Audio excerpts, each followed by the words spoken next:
you have been playing Call of Duty Modern GPU. Warfare 2022. Because now if you go onto Steam and you look at Call of Duty Modern Warfare 2, there's two versions and they both have dates next to them because clearly Activision hates SEO and everyone who does it. So, yeah, this is, I was quite excited for this one because I liked Modern Warfare from 2019, the first reboot, a lot. I thought it was really, really like a fun campaign, really good multiplayer. And the one since then, Cold War or Black Ops Cold War and Vanguard. I thought Cold War was fine. I thought Vanguard was actively bad. I just don't think they measured up. So I was like, cool, I'm ready for Modern Warfare 2 to kind of like reestablish, how I felt about the series, 3 years ago. Yeah. And I've finished the campaign now. It kind of doesn't do that. I know. Which is a bummer. I think it's still the best one in the past. If you have to compare it to Cold War and Vanguard, definitely the best of those three. I don't think it's as good as 2019, not even actually close, I don't think. Sure. But still a fun campaign with some really fun ideas. I think a lot of it is very much hey, remember that mission from that old Modern Warfare? Yeah, we've got that here. As in like there's a mission where you are in an AC like gunner ship and you're just shooting things with a thermal camera and just like watching shit explode. There is a very, very long sniper mission where you're in a ghillie suit, which is not really like all ghillied up from the first Modern Warfare, but it's kind of an homage to that. It's way more involved. It's not as strictly linear. This one's a bit more freeform, which I kind of like. But it is definitely like, oh, remember that sniper mission, which is kind of what this whole reboot series has been about. It's just kind of been about like, hey, remember Modern Warfare? That shit was fun. So the first half, I'd say, of this campaign, and the campaign is only about 6 hours, which is normal. The first half of this campaign, I feel, is really weird because all of the missions are super short. Like, I'm talking about like 15-minute segments, and just when you're kind of like getting to grips with things and you're like, cool, this feels fun, they just end, and you're moving on to like a completely different locale with a completely different like setting and sort of theme for the mission. So it felt very weird to kind of get a sense of get a sense of the feel of the game and just what it was trying to do. And then in the latter half, it kind of readjusts. The missions become much, much longer. Like, for instance, that stealth mission is like, probably close to like 40 minutes, almost an hour, depending on how long you take. Oh, it's a sixth of the campaign. No, it's really cool because again, it's one of the few missions in the game which are freeform. They kind of give you this open space and let you tackle it in any way that you want. So you've got like a base and there's enemies there, and you can pick them off in whatever order you want. But you have to move and shift around for some targets because some targets you need to line up to have one bullet hit two people. You need to take into account like the wind and whatever, and you still got to be stealthy. And then once you've killed everyone from afar, then you're sent in alone to kind of like infiltrate the base.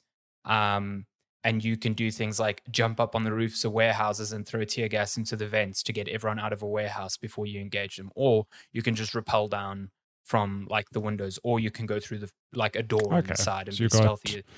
It's kind of cool. Like, I like that. I think that's where it's like, cool, this is Call of Duty, but it feels different in a very fun way.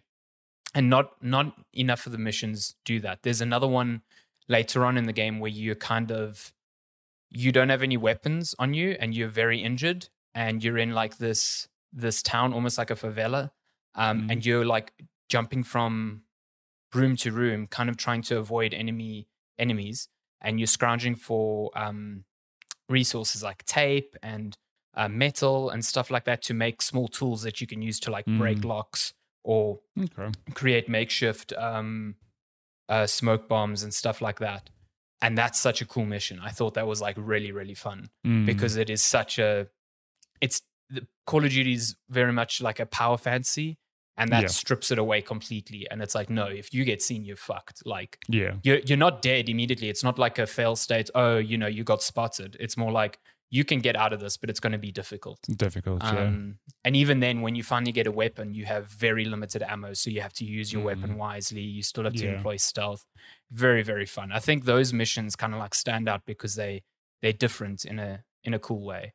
The other ones, a lot of the other ones, they're okay. I think the straightforward action ones are very much Call of Duty fare. Yeah. And I think they're fine. I like the wrinkle of they've added a lot of armored enemies. I was playing on the standard difficulty, but they add a lot of armored enemies who only take damage when you hit them in the head. So when they're thrown into like a bunch of other people, it becomes very difficult to kind of like target the correct number, the correct enemies in the correct order before you get overwhelmed. So I would say this is one of the more challenging ones I've played in a while, in a good way. Like it was a fun sort of challenging. Nice. But yeah, it's like there's a lot of good. I just don't. I have huge problems with like the story. Yes, there's a story in Call of Duty, and because I think the reboot established things so well. It kind of reset the whole timeline, and it kind of showed like, yes, they're going to retread some familiar ground. Yeah, but in a different way. But like, for example, the sort of big bad that they tease at the end of the 2019 game is the same one they tease at the end of here. So I'm like, what? So what were you doing in this game? Yeah. So it's a bit annoying on that front. It's like, it feels like the story just spins its wheels for like 80% of it. And then it's like, oh, we kind of need to conclude. And then there's a twist and that's it. Boom. There's a twist and 3 missions later, like the whole campaign's finished. Yeah. And you're like, what just happened? Like, so damn. It was kind of weird from that sense. But I still had a lot of fun. And I'm very keen to hop into the multiplayer. I've played a match here or there, and the multiplayer is great. I think the multiplayer is really good. I played the beta, and the beta was a lot of fun. So I think just like 2019, I'm going to stick with this multiplayer quite a bit because it's just it has the right balance of like the weapons and the perks, and the maps feel really like tight and well designed, and I like it a lot. So I'm very keen to do both campaign and multiplayer because I've only played literally the opening mission. Well, technically the second mission if you want to get into the nitty gritty. That opening mission is like 30 seconds long, man. And it's literally on the mission selected. It's fucking ridiculous. It's great, man. So funny to me. It sets up the whole game. One thing that stands out for me is, so I never played the Modern Warfare reboot. I just missed it. This game is visually like gorgeous, which is very surprising to me because not that Call of Duty's always look good, right? But you know that they look good and they're made to run that smooth 60 FPS because you know that's it's a competitive shooter and they just want to keep hitting that benchmark. But holy shit, some of the environments here are like proper photorealistic. I mean, you can see it's a game, right? But the walking through that opening mission where you walk through that canyon, I was like, oh my God, it's the lighting, the sand kicking up, just really, really pretty. And I'm sure you've seen that video of later in the game. Well, it's not even that much later in Amsterdam. It's incredible. And like, so I was waiting for that because I was like, oh, I actually want to see if this looks as good in person. And it fucking does. It's kind of insane. So I don't know. This is cross-platform still, right? You can play it on PS4 and Xbox One. I think it is. Yes, I think that's true. Yeah. So I don't know how these games look on last gen, but on modern gen, they look great. So our footage is all on PS5 and it sings. Well, really, even really on the so 2019 launched before the new consoles did, and it looks... So I have a feeling this is cross-gen. I don't see them cutting off the player base yet. I mean, this game, this is part of the reason why, if I'm not mistaken, all future games after this one, they're all running on this engine. Yeah. And I think that's not because it looks the prettiest. It's because Warzone needs to be on one fucking engine. Like them getting things from Call of Duty Cold War into Warzone was an absolute nightmare because it was running on Infinity Ward's engine. So, but Infinity Ward like put a lot of work into this engine for the reboot. There was a massive deal made at the time of like how the fidelity of this is like super, super high in a sort of scary way. Because there's like there's a mission in 2019 where you're doing like a house like breach very slowly, and it's all in night vision, and it's like, oh, this kind of looks like fucking body cam footage type of thing. You know, this is kind of weird.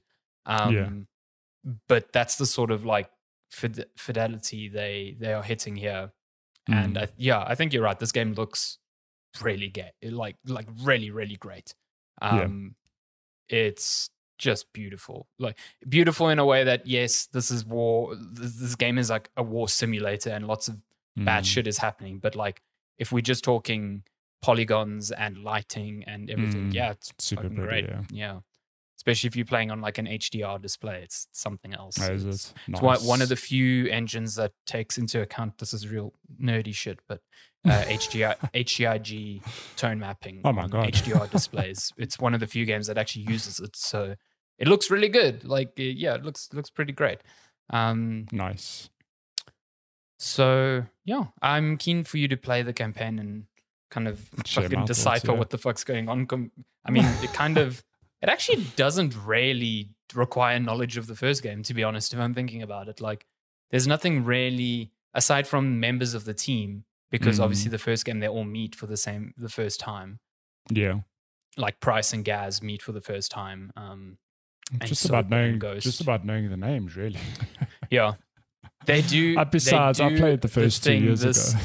I had a good laugh in the one mission. You're in like a Mexican cartel, and you're playing as Soap, and you're like captured, for lack of a better word. And they ask you your name, and you say Soap, and the guy replies to you in Spanish, and he's like, what fucking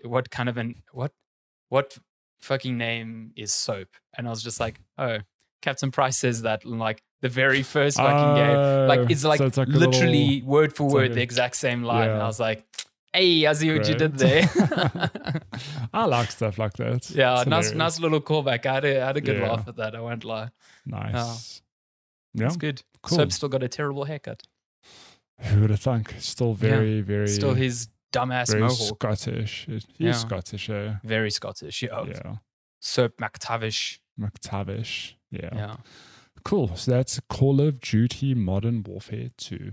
Just the campaign. I think we'll talk about the campaign. I'll chat more about the multiplayer. There's also a co-op component. And then obviously Warzone 2.0 that's coming out like later this month. I think the 11th of November or something. Could you...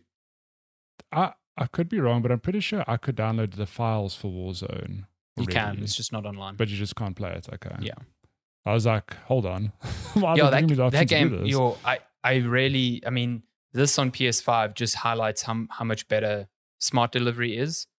Because, boy, it was like, cool, do you want to download the game? Oh, also, here there's 20 add-ons.